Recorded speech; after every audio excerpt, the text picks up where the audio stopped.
इस कहानी के लेखक हैं धीरज कुमार सालुंके।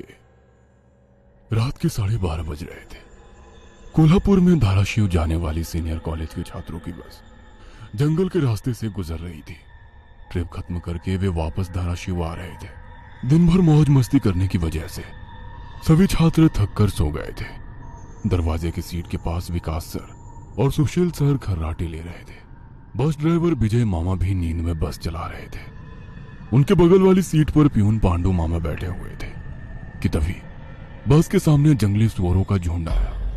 विजय मामा ने बस जंगल में रोक दी। कुछ देर में जब रास्ता खाली हुआ तो बस फिर से चलने लगी। कुछ ही देर में विकास सर के पीछे ही दूसरी सीट पर बैठा श्याम नींद से जाग गया। श्याम की उम्र 21 साल थी।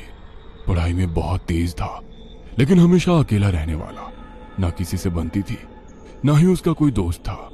वो दूसरी सीट पर अकेला बैठा हुआ था। सर, टॉयलेट जाना है। सर ने आधी आंखें खोलकर खिड़की से बाहर देखा। बस अभी भी जंगल में ही थी। थोड़ी देर बैठ जाओ, जब जंगल खत्म होगा तब मुझे उठा दो, मैं बस रोक दूंगा, वे बोले और फिर आंखें बंद कर सो गए। श्याम बस की खिड़की से बाहर देखने लगा और जंगल खत्म होने का इंतजार करने लगा। कुछ ही देर में जंगल खत्म हुआ और बस वीरान जगह पर आ गई। उसने विकास सर को जगा दिया और उन्होंने ड्राइवर से बस को रोकने के लिए कहा। जैसे ही बस रुकी, विकास सर बोले, किसी को टॉयलेट होना है तो अभी उतर जाओ, वरना बस सीधे धाराशिव जाकर ही रुकेगी। आवाज सुनकर पिछली सीट पर बैठा श्रीकांत नींद से जाग गया। विकास सर टॉर्च लेकर पहले बस से बाहर उतर गए। उनके पीछे पीछे श्याम और श्रीकांत भी उतरे और वो दोनों अलग अलग झाड़ी के पीछे टॉयलेट करने गए। श्याम टॉयलेट करके वापस आया, लेकिन श्रीकांत अभी भी नहीं आया था कि तभी श्रीकांत जोर से चिल्लाया। उसकी आवाज सुनकर विकास सर और श्याम उसकी ओर भागे, लेकिन तभी श्रीकांत झाड़ी से बाहर आया। क्या हुआ, क्यों चिल्लाए थे? कुछ नहीं सर, चप्पल से होकर कांटा पैर में चुभा। उसकी आवाज सुनकर ड्राइवर और प्यून भी नीचे उतरे थे। वो सब बस में वापस चढ़ने ही वाले थे कि तभी एक बाइक बस के सामने आकर रुक गई। अरे भाई साहब, यहाँ के नहीं हो क्या आप? क्या आपको पता नहीं कि इस रास्ते पर लोगों को हमेशा चकवा लगता है? बाइक चलाने वाला बोला। चकवा नाम सुनकर विकास सर बोले, हाँ पता है, हम बस निकल ही रहे हैं। और वो सब बस में बैठ गए। सर, वो आदमी किस चकवे के बारे में बात कर रहा था? प्यून ने अगले सीट से ही मुड़कर विकास सर से पूछा।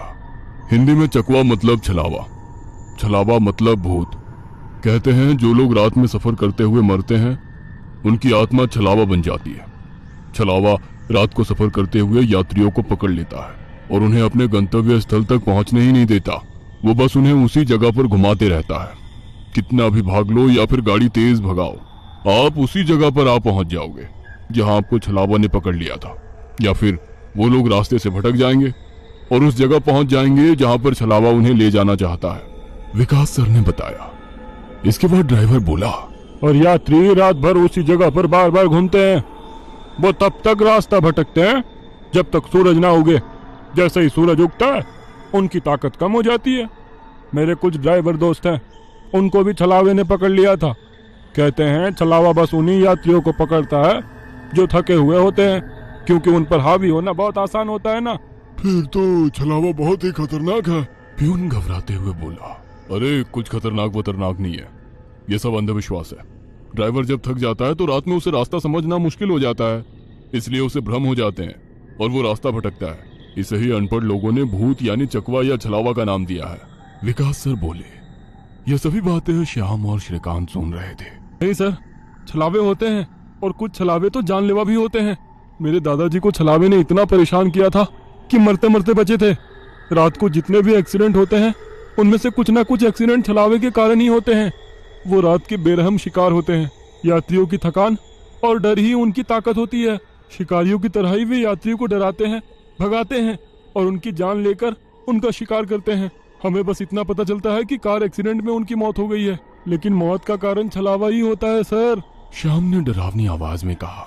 सर, इस का कुछ मत सुनो, इसकी बुआ राइटर है, उन्हीं से सुनी होंगी ये बातें। और राइटर लोगों का तो काम ही होता है बातें बनाना, उसी से तो उनका घर चलता है। पिछली सीट पर बैठे श्रीकांत ने कहा। श्रीकांत, चुप हो जाओ और सो जाओ, उन्होंने डांटते हुए कहा। और उसके बाद सभी लोगों ने आंखें बंद कर ली और सो गए। कुछ समय बीता श्याम अभी भी जाग रहा था और खिड़की से बाहर देख रहा था। बस किसी जंगल के बीचों बीच से गुजर रही थी कि तभी उसने देखा कि रास्ते के किनारे एक बंद पड़ी चाय की टपरी है। लेकिन ये चाय की टपरी तो मैंने पीछे भी पहले वाले जंगल में देखी थी। वो मन ही मन बोला और खिड़की के बाहर देखने लगा। तब उसे पता चला कि वो तो वही जंगल है जो वीरान जगह से पहले आया था। वह भागते हुए ड्राइवर के पास गया।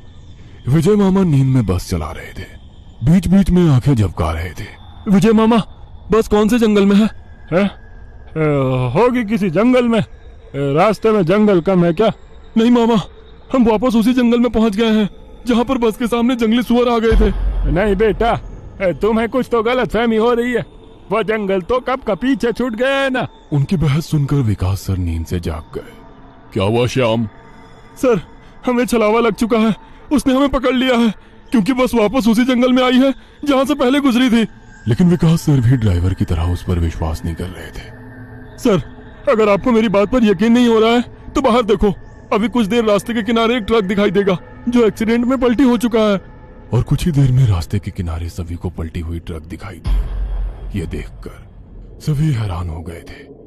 ड्राइवर ने भी मान लिया कि श्याम सच बोल रहा है कि तभी जंगल खत्म हो गया और बस वही सुनसान वीरान जगह पर पहुंच गई जहां पर वो कुछ देर पहले टॉयलेट करने के लिए रोक दी गई थी। ये देखकर सभी की आंखें फटी की फटी रह गई थी। विकास सर की तो बत्ती ही गोल हो गई थी। श्रीकांत पिछले सीट से आगे आ चुका था। सबके चेहरे का रंग उड़ गया था। बस अभी भी रास्ते पर चल रही थी कि तभी वो फिर से वापस वही जंगल में पहुंच गई। वो सभी जान गए कि उन्हें छलावा ने पकड़ लिया है। ड्राइवर कोई दूसरा रास्ता मिलता है या नहीं ये देख रहा था, लेकिन फिर भी बस वापस उसी जंगल में आ जाती थी।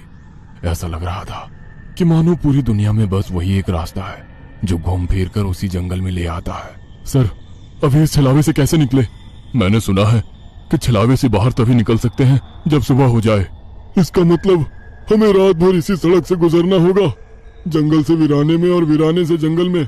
क्यों ना हम सुबह होने का इंतजार करते हुए उसी वीरान जगह पर रुक जाए। ड्राइवर बस चलाते हुए बोला। लेकिन शायद मैंने सुना है कि छलावे में रुकना ठीक बात नहीं है। नहीं सर, मेरी बुआ ने बताया था कि अगर सेफ जगह मिल जाए तो रुकने में कोई परेशानी नहीं है। बस इतना ही पता है तुम्हें? और कोई तरीका नहीं है क्या? है, लेकिन वो अभी के लिए नहीं है। और वैसे भी अगर जिस छलावे ने हमें पकड़ा है, अगर वो कमजोर हुआ तो उसकी शक्तियां कुछ ही देर में कमजोर हो जाएंगी और हम छलावे से छूट जाएंगे। फिर वो छलावा हमें नहीं पकड़ सकता। इन सभी की बातें सुनकर सोए हुए सुशील सर जाग गए। अरे क्या हुआ? आ गया क्या मेरा बोरगांव? सुशील लेते हुए बोले। तभी सभी ने उन्हें घटी हुई घटना बता दी। यह सुनकर सुशील सर के तो मानो होश ही उड़ गए। लेकिन तभी ड्राइवर जोर से चिल्लाया, सर, आगे एक गांव आया है। यह सुनकर सभी लोग ड्राइवर की तरफ भागे। तब उन्हें रास्ते के किनारे एक बोर्ड दिखाई दिया जिस पर लिखा था, बोरगांव में आपका स्वागत है। यह देख सुशील सर जोर से चिल्लाए, ये तो मेरा गांव है, लेकिन हम यहाँ इतने जल्दी कैसे पहुंचे? हमें तो कोल्हापुर से निकले मुश्किल से 2 घंटे हो गए हैं और मेरा गांव कोल्हापुर से 6-7 घंटे की दूरी पर है।